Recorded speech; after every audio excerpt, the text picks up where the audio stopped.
I want to first start talking about Braxton Hicks, or like practice contractions.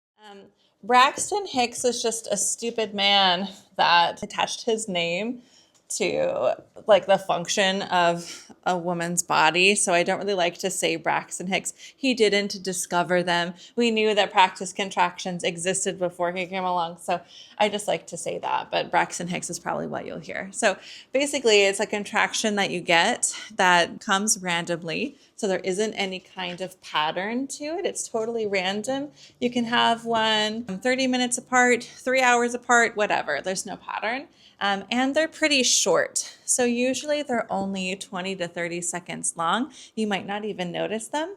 Some people have a lot of them starting pretty early in their pregnancy, and other people don't notice any of them at all until the end. So it kind of depends on you and your body and how your body wants to do things. But the idea is that you're not going to run a marathon before jogging around the block a little bit. So it's your uterus toning and practicing a little bit. And then the next one is prodromal labor. And prodromal labor is a little different from practice contractions, but it's kind of doing the same thing. You're not going into labor, but it is toning your uterus. It's sending baby a little lower. Sometimes it's even causing you to dilate a little bit. So there is some more progress towards your baby coming out happening with prodromal labor, but it is not you actually going into labor. This can be kind of confusing for some people wanting to go into labor. They're really excited and they get these contractions that seem not like practice, but a little more like early labor contractions, and then it just fizzles out. I first want you to know that you might not have any of this, and if you do, it's totally normal. Going into labor is not like in this linear way that we tend to think about it when you're just living your life and then all of a sudden you are in labor and then you're out of labor and then you're in postpartum and then you're out of it. It's kind of like a portal, that we are moving through this whole transitional time, going into labor and coming out of postpartum. It's like this warped time zone that's totally different, where lots of different things are happening on its own timeline, on your body's timeline. We really don't fit into a textbook. When you are experiencing prodromal labor, if that happens to you, you're getting like lots of contractions that kind of seem like early labor contractions, but then they keep fizzling out. Know that that is your body kind of teasing its way into labor, like putting the toes in the water and taking them out and putting the toes in the water. But it is you starting to enter that process. It is often causing some dilation to happen, causing your uterus to tone, getting your baby a little lower. So it's almost like you're in labor land, but you're not. You're kind of going through this portal. So I invite you to just be really tender with yourself and compassionate with yourself if you're going through that experience, and also just to recognize what can be really helpful is where you have attachment. If you're like, I really want to go into labor and I'm starting to get these contractions, and we get really excited and then they fizzle out, you can send yourself on this whole emotional roller coaster, and it can be exhausting. And I know, because I have a lot of prodromal labor with all 3 of my pregnancies. My 3rd was my longest birth, but my first was 5 hours and my second was 2 hours. So I tend to have like a lot of prodromal labor and very short labors. And that's just the way my body tends to do it. So like all the same things are happening. I'm just doing a lot of pre-work beforehand. If I were to, like in my first pregnancies, be like, I'm so excited, I'm going into labor. Oh no, I didn't go into labor. Just like this back and forth thing. It was so exhausting. With my 3rd, I was like, this probably won't become labor. That was the stance I took. And it was really helpful to have those contractions and go like, this is normal for my body, and I'm probably not going to go into labor, but we'll see. And I'm just going to keep doing what I'm doing throughout my day instead of like obsessively timing them and getting really emotionally attached to the idea of going into labor. So that helped me, and I had a much better experience the 3rd time after I figured that out. With prodromal labor, you'll probably get contractions that have a pattern. Pattern may be every 15 minutes, even every 30 minutes. Kind of depends on what's going on with your body. I would say like 10 to 30 minutes or so is pretty standard for prodromal labor, but there is a pattern. So it's not like you're getting them 7 minutes apart and then 20 minutes and then whatever. You're seeing consistently, like every 15 minutes, I have a contraction. The contractions, instead of being like 20 to 30 seconds, like practice contractions, are actually maybe 45 to 60 seconds, maybe even longer. So the contractions are longer. You're getting a pattern, you're getting longer contractions. Usually that's a sign you're starting to go into early labor, but not always, because sometimes prodromal labor does look like that. I'm going to tell you some things that you can look out for to help you identify if it's prodromal or early. The only thing that's really different about prodromal and early for sure is that prodromal will fizzle out and early labor will take you into active labor. And so we can't always know until we get a little further ahead. But some things that are a little different about prodromal labor is that typically if you are resting, so if you take a bath or you decide to lie down in your bed, you might notice the intensity dies down a little bit and the contractions maybe start to fizzle out. Typically with prodromal labor, you'll start to get it at the end of the day when you've been moving a lot or you're making dinner and you're kind of on your feet doing a lot of things. And then going into the evening, you're like, oh, I'm having all these contractions. And then you lie down for bed and then they kind of start to fizzle out. That's pretty standard. Contractions tend to pick up a little bit more with activity. So if you take a bath and they stop, that might be a sign that it's prodromal, or if you rest, it might also be a sign. And then let's go into early labor. With early labor, sometimes you can really truly be in early labor and you could be having contractions that you're not quite sure if they're prodromal or early, and you take a bath and it can cause it to stop, which is why if you think you actually are in early labor, sometimes it's ideal to avoid a bath to avoid them fizzling out if you're thinking that this is labor and you're wanting to encourage it to keep going. But typically, if you're in early labor and you choose to rest, it will continue to get stronger. The contractions will continue to get stronger and longer and closer together. So the pattern will continue and you'll keep moving into labor. It won't cause you to stop labor if you rest. I knew I was in early labor with my second because when I was resting, I was like, oh, like, whoa, they're getting stronger while I'm resting. And I'm like, oh, this maybe is different, because typically when I rest with prodromal, it kind of started to get a little bit lighter. And with early labor, you'll get a pattern. And the pattern is usually about 15 minutes apart, but it could be so different. Sometimes it's 7 minutes apart. Sometimes it's 30 minutes apart for early labor, but typically 15 is pretty standard. Contractions are usually 60 seconds. Sometimes they're even 90 seconds long, but typically in early labor, they're about 60 seconds long. If they're 45 seconds, I have seen some early labor people have contractions be more like 45 seconds long, like a little shorter, but usually as they really move into labor, it'll get longer. 60 seconds is pretty standard. In addition to that, there might be some other things that you notice. So the first is that you could lose your mucus plug. Like, it doesn't always mean you're in early labor, but if you want to look at the whole picture, that might kind of help you understand if you're in early labor or not. The mucus plug is a gathering of mucus that sits on the inside of your cervix. When your cervix starts to open and dilate, it can release. So you might wipe and notice some like bloody snot in the tissue, or you can just notice it fall out into the shower or into your underwear. I never saw mine with my first birth. I have no idea where it ended up, probably just landed on the floor or something and I didn't even see it. But I saw it with my second and my third before I went into labor. Sometimes you can see it and then it can grow back and you don't go into labor. A lot of the time, if you do see it, it means that labor is probably pretty close. Sometimes it'll be that day or the next day, but it's not always, a guarantee. But it is something to look out for. You could have loose stool. When we go into early labor, sometimes the body wants to clear out. So typically if I hear a mom say, like, I'm having this pattern of contractions every 15 minutes, they last a full minute long, it's been happening all night, I'm like, okay, that's kind of cool. And then they're like, and I've been on the toilet like all morning. And I'm like, oh, okay, that's probably... that sounds a little bit more like early labor, to be having some kind of like bowel clearing thing happening. And that also might not happen for you. But once again, looking at the full picture to try to assess what's going on, that is something to look at. The other thing that I will say, I'm going to write head change, is that you may experience a shift in your mental space because of all the hormones that are releasing. So when you first go into early labor, often you'll feel a surge of oxytocin, which is causing your uterus to contract. And as your uterus contracts, your body will also release some endorphins, which are those pain-killing hormones that we have.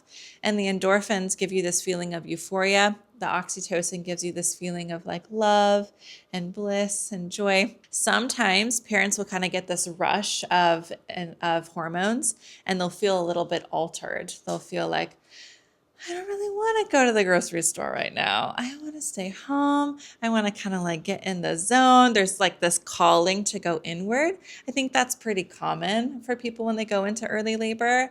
I would describe it like if you've ever back in your college days, like smoked weed or whatever, it's like coming up on something. And it was the hormones, the release of all those hormones that really just like had me have that shift. And that's how I knew. I was like, oh, I feel different. A lot of moms, I'll hear them say like, yeah, it's the pattern, but I also feel different. So I invite you to just kind of assess how you're feeling too when you're trying to understand like what's going on, if you're in early labor or not. The last thing I'll say is that sometimes, all right, deep, achy, sometimes the contractions in early labor can start to feel a little bit different. I keep running into this chair. You might feel like this deep achy cramp in the lower part of your uterus, or a little bit of achiness in your back, like a little bit of a different sensation compared to just the tightening of your uterus. That isn't like something that always happens, but every once in a while I hear someone describe it that way. So that's kind of the picture to look at. The real difference between early labor and prodromal, like I said before, is that this will fizzle out and this will continue getting longer, stronger, and closer together, and eventually lead into active labor. So if you are in early labor or you think you're in early labor, I invite you to eat a lot of protein, like stay hydrated. It's good to have electrolyte water or coconut water on hand, and to rest.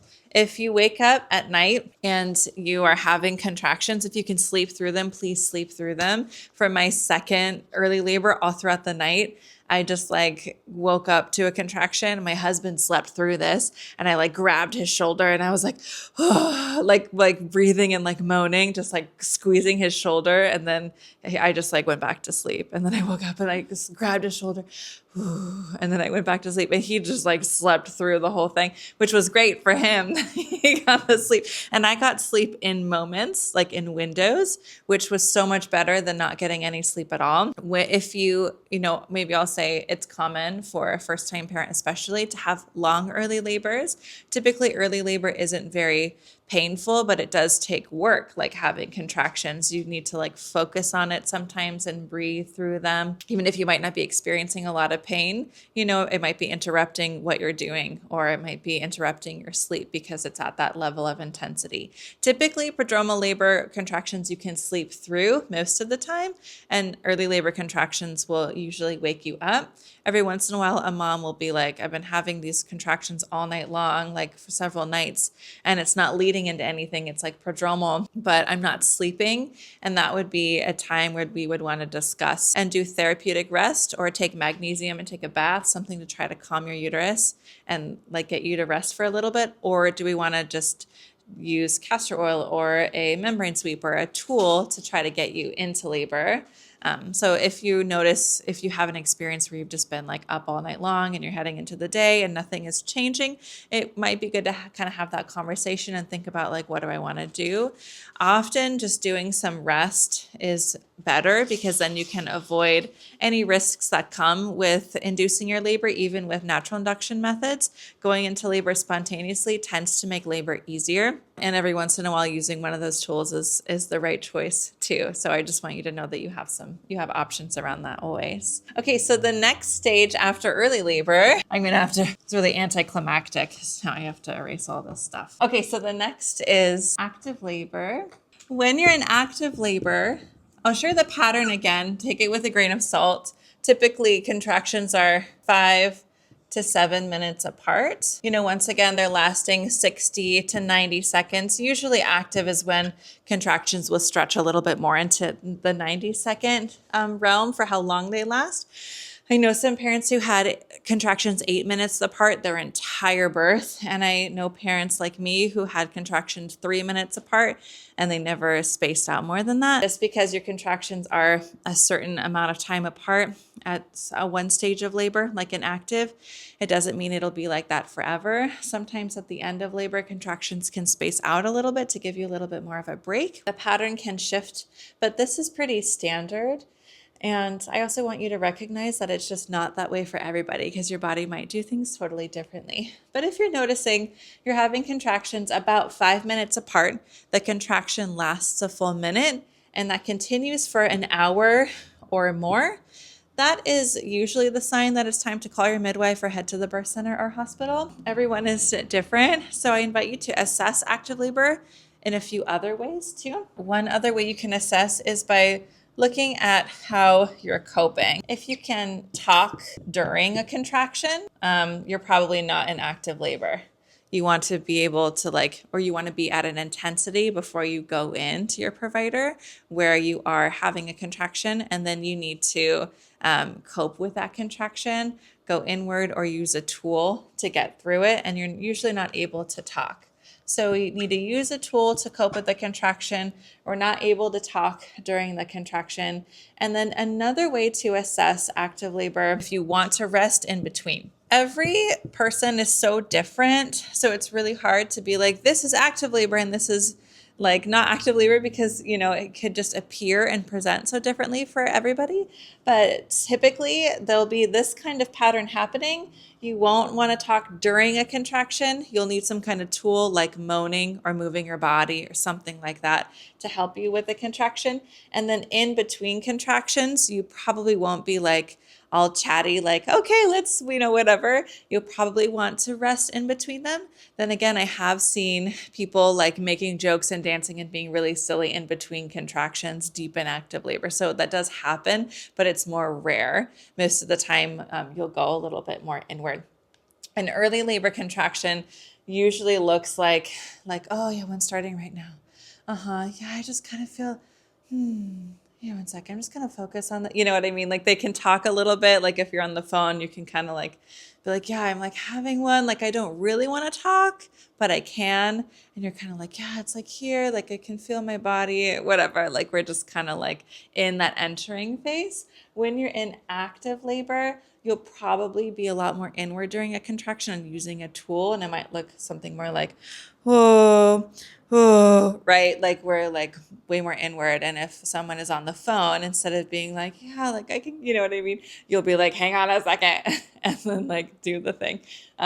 That's pretty standard for active labor. So the next stage is transition. And this is one of my favorite stages because it's really beautiful and it can be a little harder too. Typically means that you're exiting active labor. So you're coming out of this place where you have a contraction and you use some kind of rhythm to get through the contraction, and you rest in between, and then you do it again and you rest in between. And we just do that for however long our body wants us to do that. And then we're getting ready to push. Our baby's low enough. Maybe we're about 10 centimeters. In transition, you're usually 8 to 9 centimeters. So you're getting really close to 10. Your baby's getting lower. And often what happens here is your body will release some adrenaline. And adrenaline is most of the time not your friend in labor because it blocks oxytocin. So when we feel stressed, our body is going to release adrenaline and it'll block oxytocin so that we find a safe place to give birth. That's where that comes from. But in transition, our body naturally releases a little bit to give us an energy boost to push.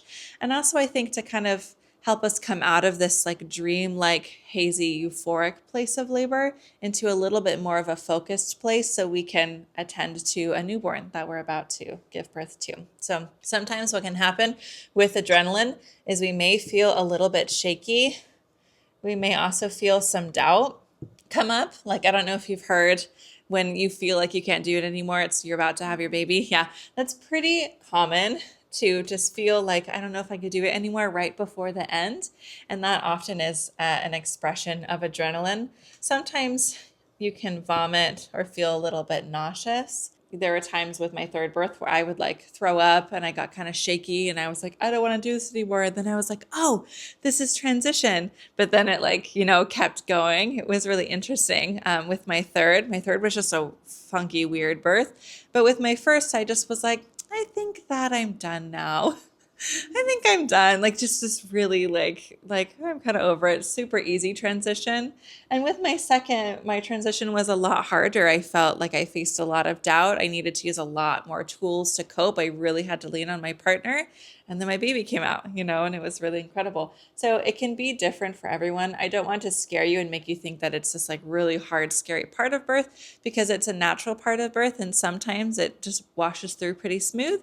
Other times it can be a little harder. This is an important time for partners to really be grounded in themselves, because the nature's design, I believe, for birth is to initiate us into motherhood.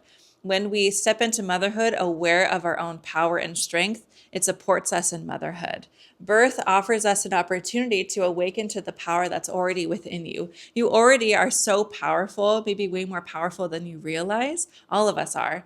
Birth gives us a chance to have to get deep down within ourselves and find that strength so we can bring that into this next phase of our lives. One of the most supportive things a partner can do for you in that moment, but also to support your lifelong intimacy in your relationship, to support you in awakening to that strength, is to really root down in their like ability to be a mirror of your power in that moment. So if you at any point, especially at the end, want to outsource, you feel like I can't do this anymore, and you like want to say to someone like, I don't think I can do this, like I want to give up, and they can reflect the truth to you, which is that your body was made to do this and you absolutely can give birth, and they trust you, and just like offering you invitations lovingly to just look within yourself and find that strength within yourself. That is a lifelong gift that you can carry for the rest of your life that will absolutely enhance your intimacy in your relationship, because this person in this moment that mattered to you, that you felt like you needed support, they gave you that support and they believed in you when you didn't believe in yourself, and supported you in like believing in yourself so much more. It's just like a really sweet, beautiful thing that partners can do. And this is why I believe that birth is designed to bring couples closer together, not drive a wedge between you. But when the partner is like unsure of normal physiologic birth and is really uncomfortable about the fact that you're uncomfortable, and maybe feels powerless in the healthcare dynamic with providers, and they're kind of like off in the corner, not really sure what to do in that kind of dynamic, if partners are not really supportive in those moments, and that could lead mom to like choosing to maybe get a medication that she maybe didn't actually want. That's just an example that absolutely can affect the relationship. It's a really beautiful way to nurture your relationship, to show up for each other. And the way that I invite partners to show up in this moment is to do eye contact. Eye contact is really great, and just being really rooted in yourself, offering positive affirmation, and using the wisdom of your own intimacy and connection with that person. I think you have instincts to be able to show up for birth. All of us do, like men and women, and all the people have walked, people giving birth through birth for thousands of years. Children have been present at births and walked women through births. Dads have been involved in so many cool different ways. If you look at human history and see like all the different roles that dads had, that partners had during birth, it's really interesting. There've been like really specific roles that I've learned about, like singing to bring in the spirit of the baby while the mother's birthing the body of the baby. All sorts of cool stuff. I've heard of one tradition where the men have to like have their testicles, like someone ties a rope to it, and then the midwife will pull whenever the woman has a contraction, because they believe like the man having pain is like beneficial, which is really interesting. Not suggesting you do that, but it's interesting to see. So you do have a purpose, a huge purpose in being present. Leaning into your instincts, I think, can be really helpful. The intimacy you two share will be a foundation for you to be able to support. And you already are learning so much about birth, so I think you'll be able to be present and confident in the presence of normal biological labor. But just reflecting that truth to her, doing eye contact, and using affirmations can be really helpful. Do you have any questions about transition? No? Okay, cool. Transition usually lasts like, 5 minutes, 20 minutes. It doesn't last very long, and it depends. It's like different for everybody. I will also say that during transition, it's pretty common to like have your contractions slow down completely and then take a nap. So you might like instead of kind of go through this harder process, you might just have your contractions slow because of that adrenaline, and it gives you a chance to just sleep, and you might have no contractions for 10 minutes. You're like having contractions really close together and all of a sudden they just pause and you can take a nap, which is really incredible. But if your body wants you to sleep, then I'm just gonna, let your body sleep. And then the last is pushing. And pushing typically lasts, 1 to 2 hours is pretty common for a first-time parent. Sometimes pushing can go up to 4 hours, but typically if pushing is lasting 3 or 4 hours, it means that there's probably a positioning issue going on. Pushing could also be a few minutes. With all of my births, I had really fast pushing phases and just pushed a few times. And I'm really blessed in that way. And other people push a little bit longer. There are lots of different ways that you can push, and I'll go deeper into all of that on our last class. Some people wait until, they're 10 centimeters dilated, but they're also feeling the urge to push, so they'll wait to start pushing until the baby's a little lower.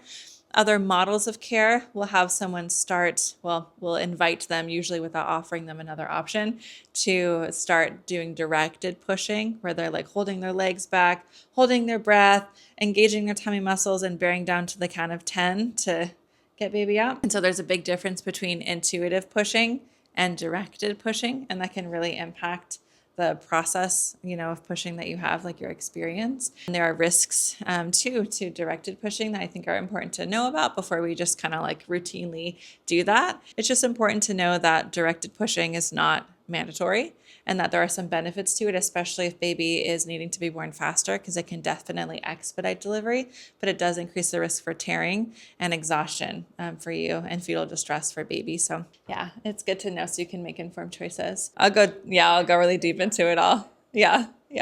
And I will say the last stage after pushing and the baby's delivered is called the third stage of labor, where your baby is out, but the placenta is still inside. And so at that point, after baby is out, we want the placenta to come out. And so you're still, in labor. You're still you're in the birth process. You need to give birth to something, which is the placenta. I think it's important to recognize that, because when the baby comes out and it's like bright lights and like grandma's on FaceTime and like it gets kind of crazy, we may disrupt the hormones that are needed to support the release of the placenta. So trying to maintain the same kind of environment, skin to skin with baby, can be supportive for that normal physiologic process to happen. So yeah.